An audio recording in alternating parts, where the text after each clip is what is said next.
ada sekitar 400 gerai di Jepang.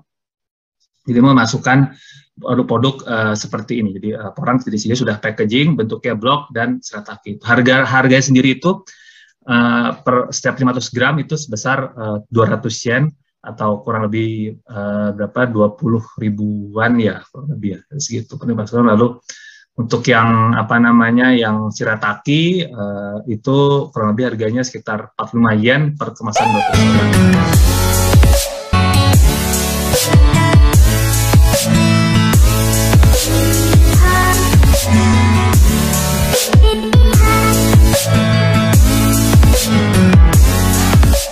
Porang itu kalau saya bercerita sedikit apa namanya sudah ada sejak abad ke-6 di Jepang.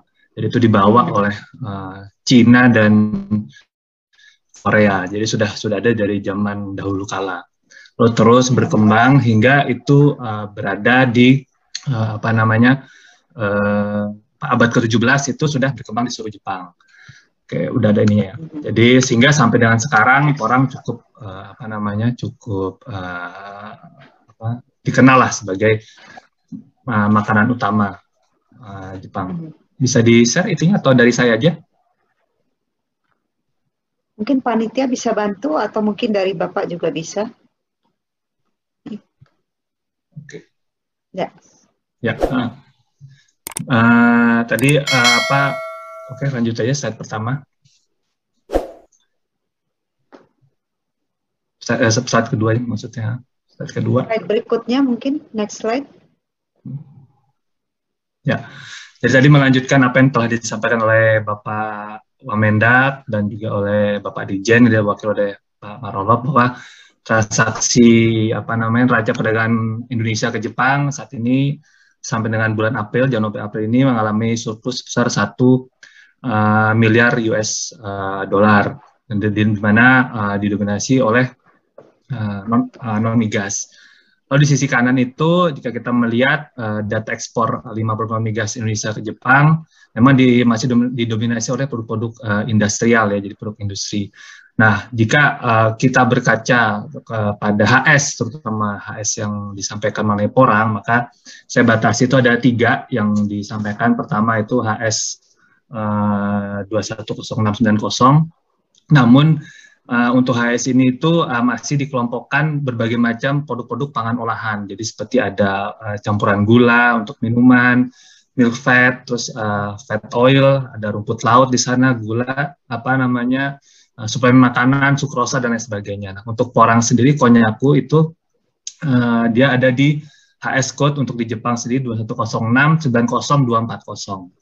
Nah, lalu yang berikutnya itu ada satu HS 121299 itu yang memang biasa dipakai oleh apa namanya dari Indonesia untuk ekspor, tapi itu kan lebih banyak ke produk umbi ya. Namun di sini kami informasikan produk ubi itu memang ada restricted karena di sini ada isu apa namanya bakteri kalau tidak salah ingat. Jadi memang agak restricted sehingga nilai ekspornya itu cukup kecil.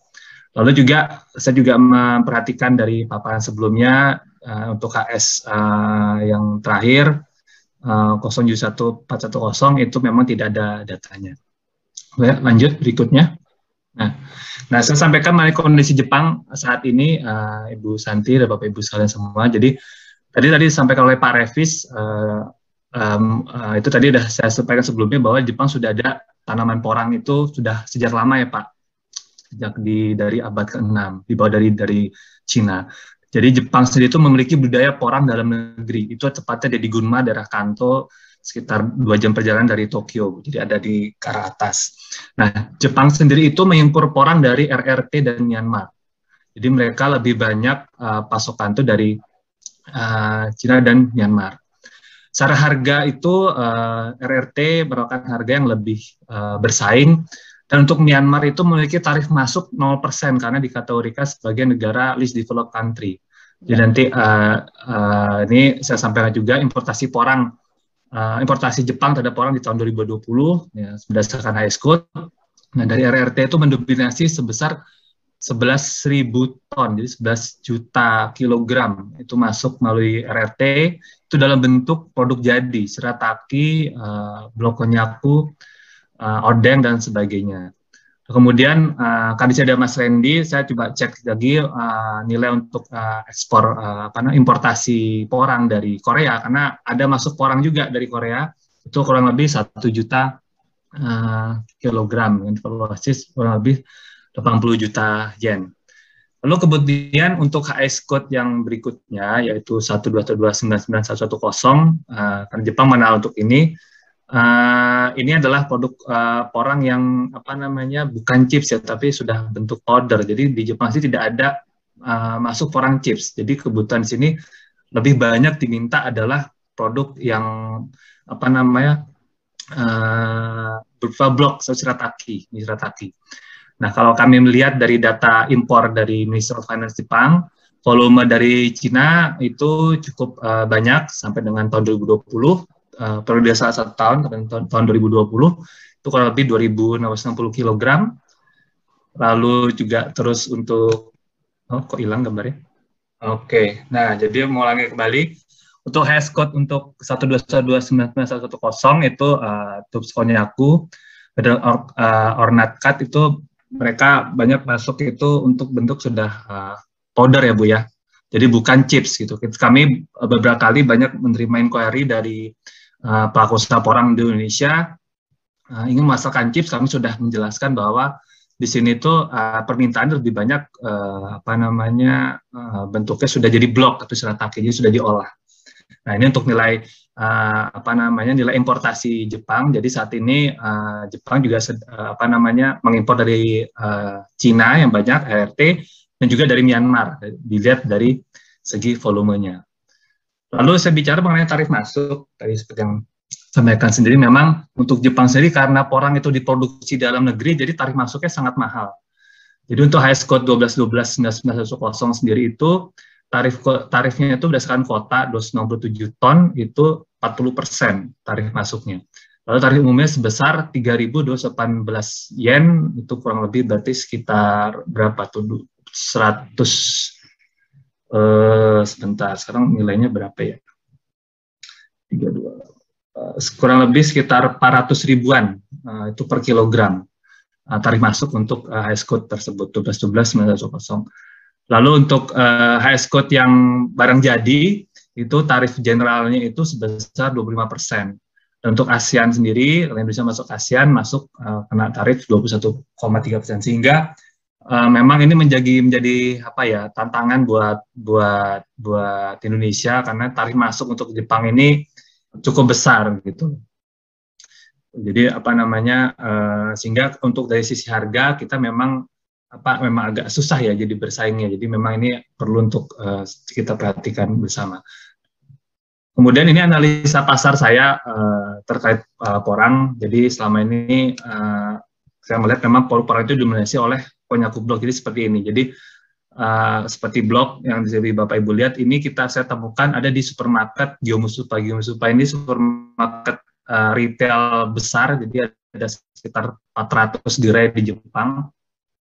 Jadi memasukkan produk-produk seperti ini. Jadi porang di sini sudah packaging, bentuknya blok dan shirataki. Harganya sendiri itu per setiap 500 gram itu sebesar 200 yen atau kurang lebih 20 ribuan ya, kurang lebih ya segitu. Lalu untuk yang yang shirataki itu kurang lebih harganya sekitar 45 yen per kemasan 200 gram. Jadi konyaku Jepang ini disajikan berupa odeng. Odeng itu kayak makanan packaging kemasan untuk disajikan sebagai tambahan makan di miso soup gitu. Jadi kalau di sini tuh ada yakitori seperti sate, itu masuk ada ininya. Lalu juga masuk ke kalau ada sashimi, di situ juga ada odengnya, ada porangnya, sebagai pelengkap makanan utama. Nah, terus berikutnya Jepang juga memiliki musim konyaku, karena saya sampaikan dia sebagai memiliki budidaya di Jepang sendiri ada lokasi perkebunannya itu di Gunma, lokasi perkebunan konyaku di Jepang. Nah, ini juga terkait analisa pasar kami untuk produk online. Untuk online powder sendiri itu ditemukan apa namanya di daerah prefektur Gunma juga sebagai penjualnya per 100 gram mereka menjual harga 800 yen.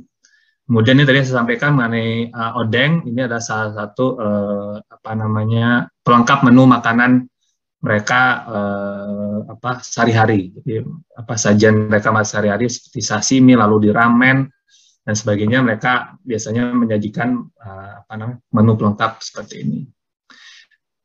Ini juga saya lampirkan referensi mengenai konyak, nanti mungkin Pak Pramsa bisa di share juga mengenai baik itu mengenai apa gambaran konyakur Jepang, lalu juga ada artikel dari Jetro dan juga dari memang salah satu museum konyak yang ada di apa namanya di Jepang.